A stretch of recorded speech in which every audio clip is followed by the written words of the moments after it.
let's have a chat. If you guys have been following along with this build, you know that this car is not running the best. We seem to have a vacuum leak somewhere, and I can't find it. Before I get into what I think is going on with this car right now, I want to preface and I want to say, I want to build this YouTube channel on showing my failures and not doing some sneaky editing to cover up the fact that I make mistakes. So, with that being said, welcome back to the channel. Thank you everybody for tuning in. I appreciate all of you. But we have a problem. And I think I know what this problem is. If you go back and watch some of the videos about when I installed these TGV deletes, I don't know if I showed it or if I recorded it, but I vividly remember when I bought them, these TGVs have a grooved cutout in them for an O-ring, and they came with O-rings. I put the O-rings in and then installed a gasket stupidly on top of the O-rings and then put the intake manifold on. And I think personally that is where this leak is coming from. When looking at the data log, the throttle blade percentage is at 2%, and if I remember correctly, it is like a 1.5 to 2% open for idle, and that's where it stays, because if it's completely closed, the engine can't breathe. And I hear a whining coming from underneath the intake manifold. If you watched last video, you probably heard it too. When we first started the car, you can kind of hear it. I think that these O-rings are holding up the gasket just enough, and air is slipping by, causing a constant 2,000 RPM, which would be a vacuum leak.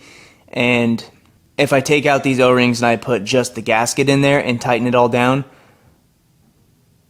I firmly believe that our vacuum leak will be fixed, because I've checked every single vacuum line, I've checked every single vacuum source on the intake manifold, on the inlet, and everything is good.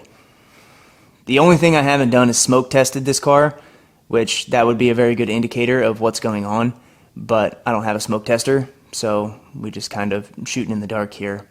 But that's what we're going to do today.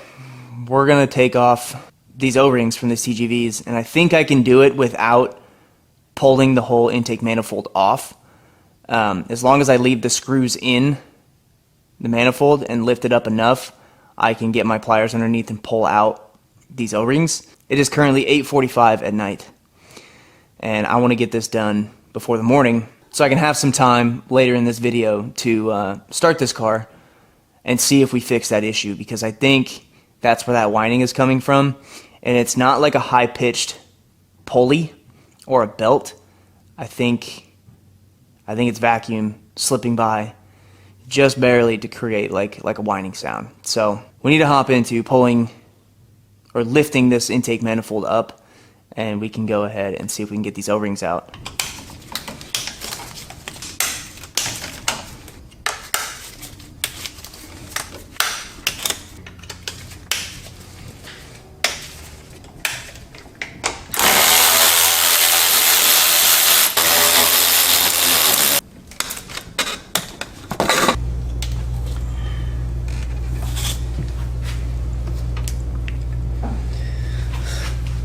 There's two of the four.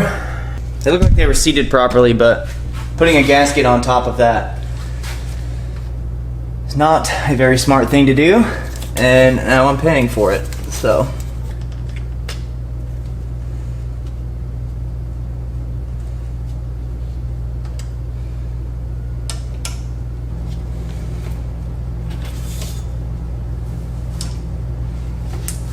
here is the four culprits, I believe.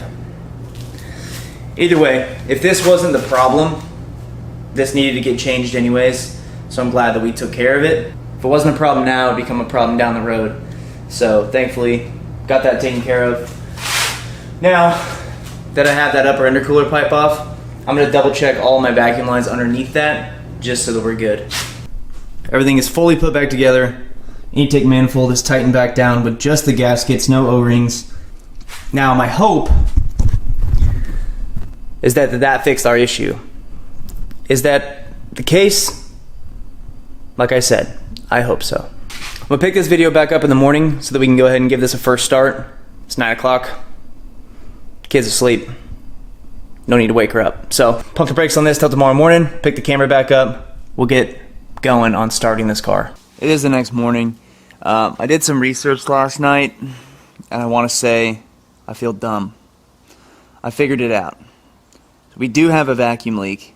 No matter how many times I checked over vacuum lines, we do have a vacuum leak. Underneath the throttle body, there is a vacuum line for the PCV like breather. They call it like the breather tree, and that port is wide open. So it's big enough, it's like that big, and it's big enough to cause the whistle that we're hearing, as well as constant 2,000 RPMs once the throttle blade kicks in. So that is where we're at now.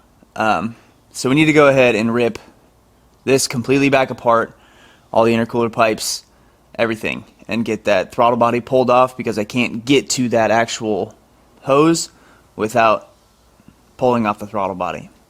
I'm very, very confident that this is our issue now. So let's dive into pulling off all this stuff.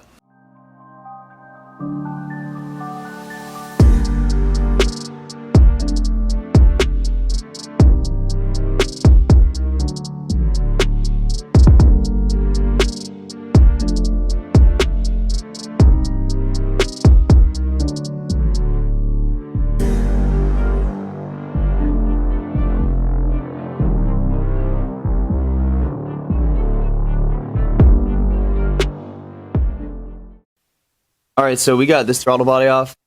While we're in here, we're going to give this thing a pretty decent clean, because it's still pretty gross. So, get that cleaned up. But here is our problem. This vacuum port right here, fully hidden underneath everything, so you can't even get to it or see it whenever the throttle body is on. This is your PCV right here.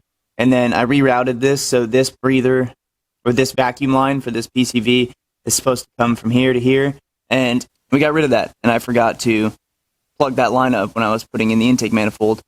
So that would be our problem. So that fitting right there, we should be able to pull this off completely, and then thread in a 1/4 inch NPT fitting, which I have a couple extras laying around, so we can thread seal that, plug that up, and then we don't have that issue anymore. Then it's just on to reinstallation. Alright, so I wasn't able to get that off. It just started stripping out on the bolt head side of that. It's stuck in there, but we can still plug it off. So here's what I came up with. I took a piece of bolt, obviously, and I threaded it into this and then clamped it down so that there's no air. Also, there's thread sealant in there just to make sure that there's no leaks. And then open side, and that side's going to slip onto that nipple, clamp it down, and that should be a vacuum leak solved. I know that this is not the correct way to do this, but it is the only way that I had available at the moment.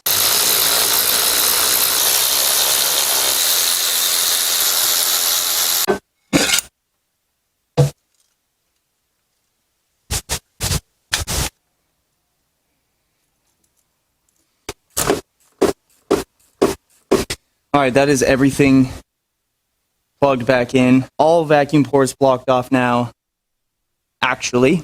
So we can fire this thing up now, and let's hope, God forbid, that whistling, whining sound is gone. I think it will be. And then the car drops from 2,000 RPMs and stays there.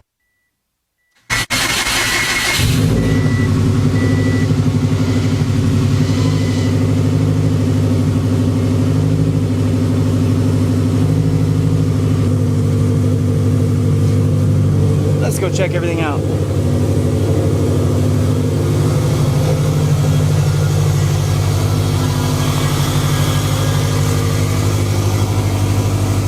Everything sounds way better. That was a huge issue.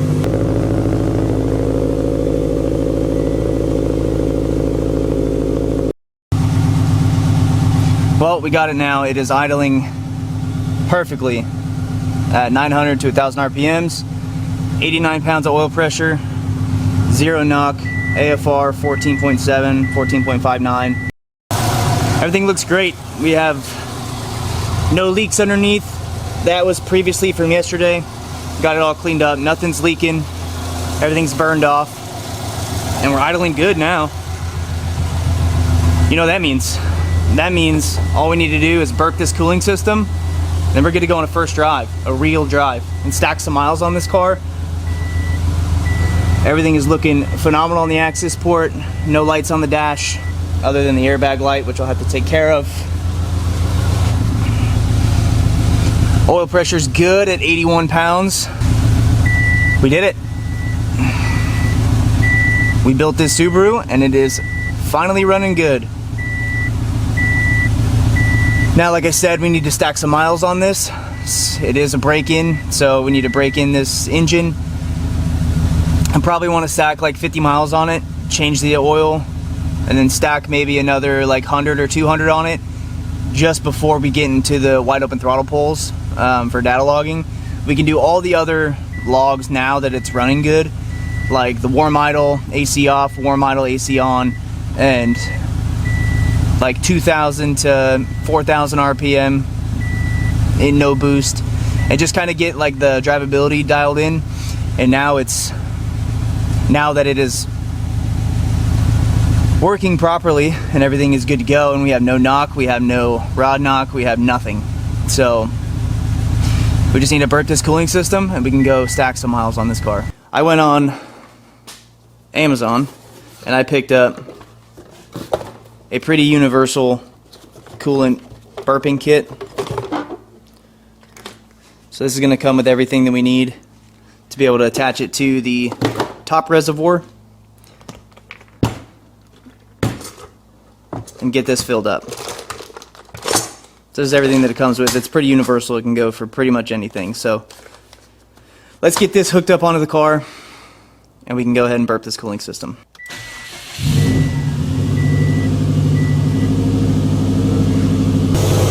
This guy bleed out. See all the air bubbles coming up? All the air bubbles are coming up, so we need to let that bleed out. And then once it's done, we'll block it off. We'll take this thing for a test drive for the first time in a long time. A nice one. Stack some miles on this build so we can change the oil and then be done with break-in.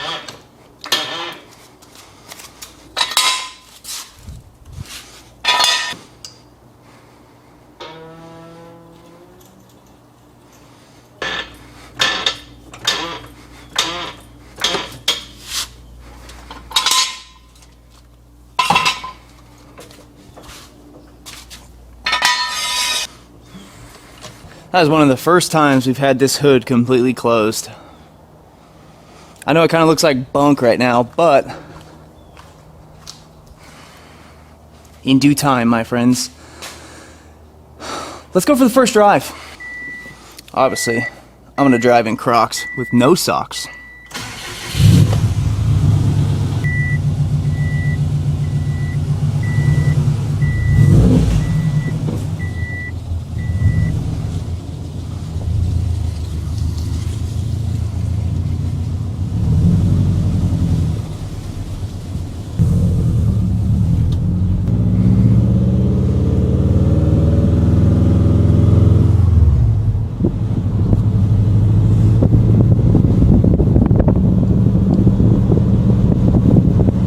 Dude, everything is looking so good. It feels so good too.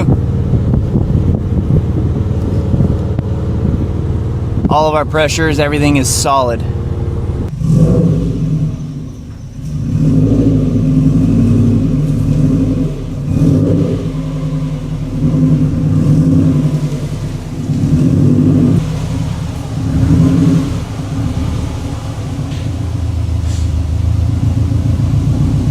Well, there we have it. We have the car running and driving. There's still quite a few things I need to work out. I believe there's an exhaust leak. I can hear it clicking, so I need to figure out where that's coming from. But other than that, she runs and drives. I just stacked probably about like 10, 15 miles on it. It was getting late before before I even decided to head out. So came back, it's dark, but it felt so nice to get back into this car again and drive it. And it's the little things too, just like that's the first time that the window's been all the way rolled up in about 9 months. So absolutely wild that it's come this far. Still a lot more work to do. We obviously have body work that has been completed, and now we need to go ahead and vinyl wrap this car. So we're just waiting on the wrap to come in, and we'll get to work on that. But that's where I'm going to wrap up today's video. I appreciate everybody watching. It means the world, and I'll catch you guys in the next video. See ya.